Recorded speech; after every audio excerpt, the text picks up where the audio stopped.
वसिन्यादिवाग्देवता ऋषयः अनुष्टुप्छन्दः श्रीललिता पराभट्टारिका महात्रिपुरसुन्दरी देवता ऐं बीजं क्लीं शक्तिः सौः कीलकं मम पूर्वोक्तसत्यसङ्कल्पप्रकारेण चतुर्विध फलपुरुषार्थसिद्ध्यर्थे जपे विनियोगः।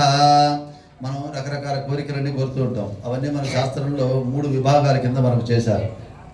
ఒకరికి ఇంకో విద్యా బాధ ఉంటుంది, ఒకరికి సంతానం లేకుండా ఉంటుంది, ఒకరికి ఆరోగ్య బాధలు ఉంటాయి, అనారోగ్య బాధలు ఉంటాయి, శత్రు బాధలు ఉంటాయి, పీడ ఇవన్నీ గ్రహ ఇవన్నీ ఉంటూ ఉంటాయి.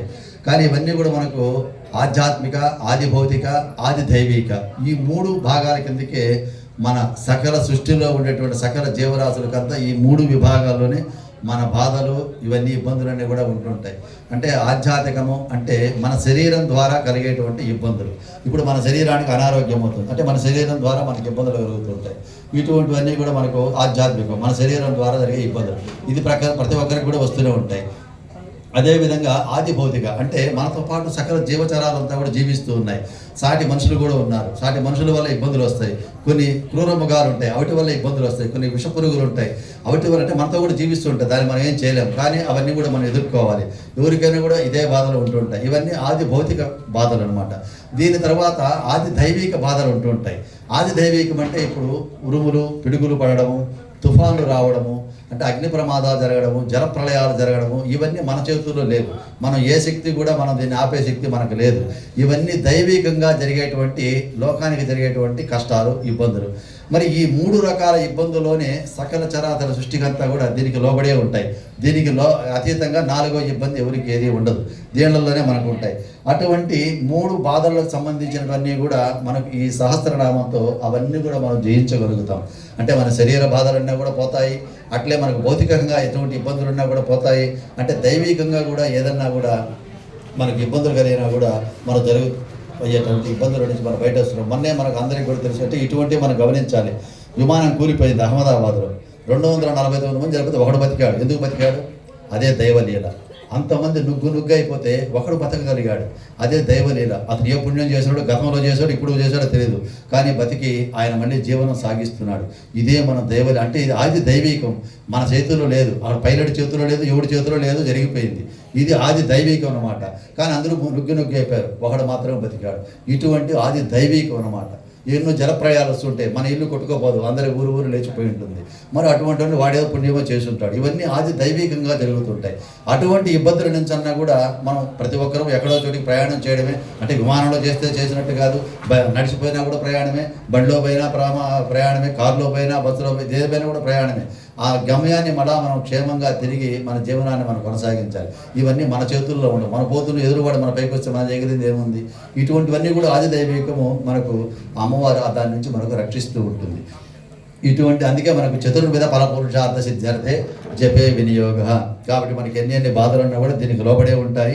కాబట్టి ఈ బాధలన్నీ కూడా మనకు తిరిగి అవన్నీ కూడా తీరి మనం ప్రశాంతంగా ఉండాలని అమ్మవారిని కూడా మనం ఆరాధిస్తున్నాం. ఐం అంగుష్టాభ్యా నమః, క్లీం తర్జనేభ్యా నమః, సౌః మధ్యమాభ్యా నమః, సౌః అనామికాభ్యా నమః, క్లీం కనిష్టకాభ్యా నమః, ఐం కరతలకరకృష్టాభ్యా నమః, ఐం హృదయాయ నమః, క్లీం సరసే స్వాహ, సౌ శిఖాయే వషట్, సౌః కవచాయ హుం, క్లీం నేత్రత్రయాయ ఔషట్, ఐం అస్త్రాయ ఫట్, భోర్భవత్సవరం ఇది దిగ్బంధః. ధ్యానం. అందులో మనసులో అమ్మవారి యొక్క నామాను శ్రీమాత్రే నమః, శ్రీమాత్రే నమః, లేదు లలితామాత మీకు నచ్చిన నామం చెప్పుకుంటూ ఉండండి. లేదు మీకు ఇష్టదేవం ఇంకేదన్నా ఉన్నా కూడా అది కూడా మనసులో స్మరించుకోండి, ఏ తప్పు కూడా లేదు.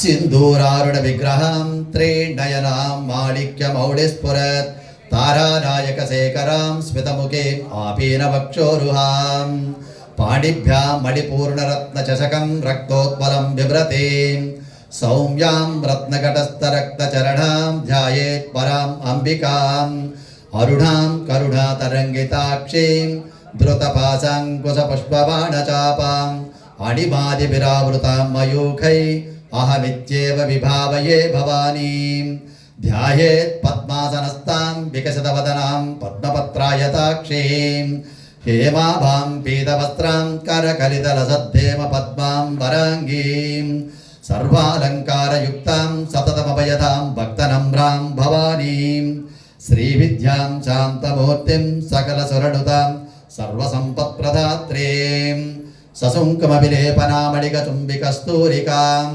समन्दहसितेक्षणां सचरचापपाशाङ्कुशाम् अशेषजनमोहिनीम् अरुणमाल्यभूषोज्ज्वलां जपकुसुमभासुरां जपविदौ स्मरेत् अंबिकाम्. ఇది ఆ అమ్మవారి యొక్క ధ్యాన శ్లోకం.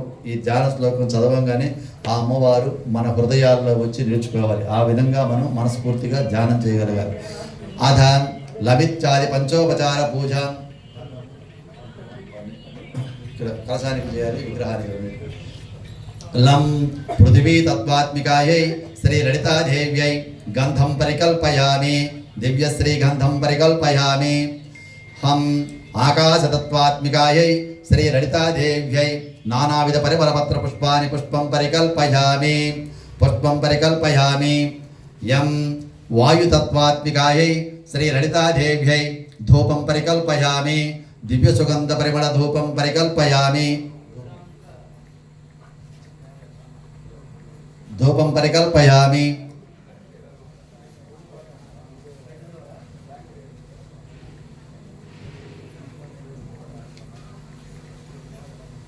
దీపం రం వహని తత్వాత్మికాయై శ్రీ లలితాదేవ్యై దీపం పరికల్పయామి, దీపం దర్శయామి. వం అమృత తత్వాత్మికాయై శ్రీ లలితాదేవ్యై అమృత నైవేద్యం పరికల్పయామి, అమృత నైవేద్యం పరికల్పయామి. సం సర్వతత్వాత్మికాయై శ్రీ లలితాదేవ్యై తాంబూలాది సర్వో ఉపచారాన్ పరికల్పయామి.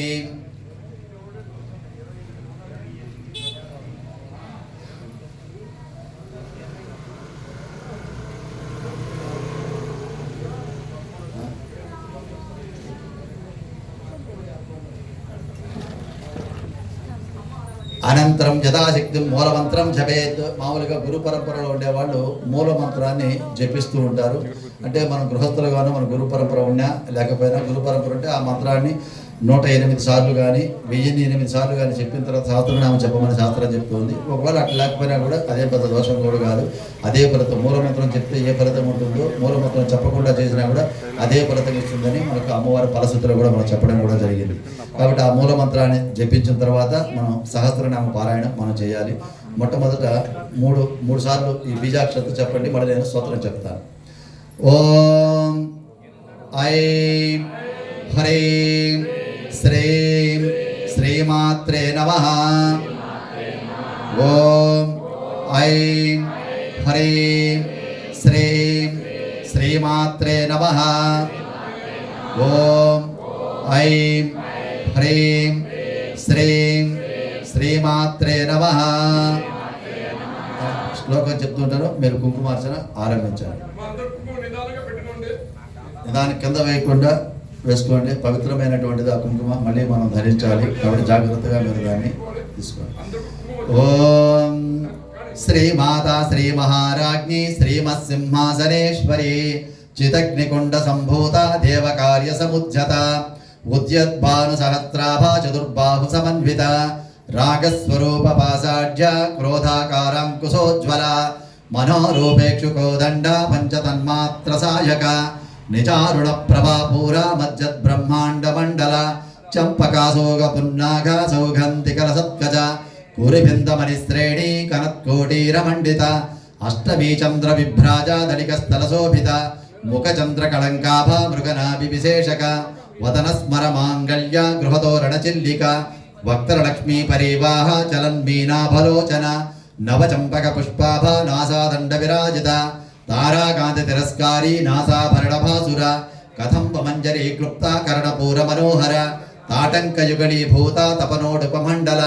పద్మరాగశిలాదర్శ పరిభావీ కపోలభూ నవ విద్రుమ బింబ శ్రీన్యక్కారీ రథనచ్చద శుద్ధ విద్యాంకురాకార ద్విజ పంక్తి ద్వయోజ్వల కర్పూర వీటికామోద సమాకర్ష దిగంతర నిజ సల్లాప మాధుర్య వినిర్భశ్చిత కచ్చపి మందస్మిత ప్రభాపూర మజ్జత్కామే సమానస అనాకలిత సాదృశ్య చుబక శ్రీ విరాజిత కామేశబద్ధ మాంగళ్య సూత్రశోభిత కందర కనకాంగద కేయూర కమనీయ భుజాన్విత రత్నగ్రైవేయ చింతాకలోల ముక్తాపలాన్విత కామేశ్వర ప్రేమరత్న మణి ప్రతిపణస్తని నాభ్యాలవాల రోమాణి లతా పలకుజద్వయే లక్ష రోమలతాధార తా సమున్నేయ మధ్యమ స్తన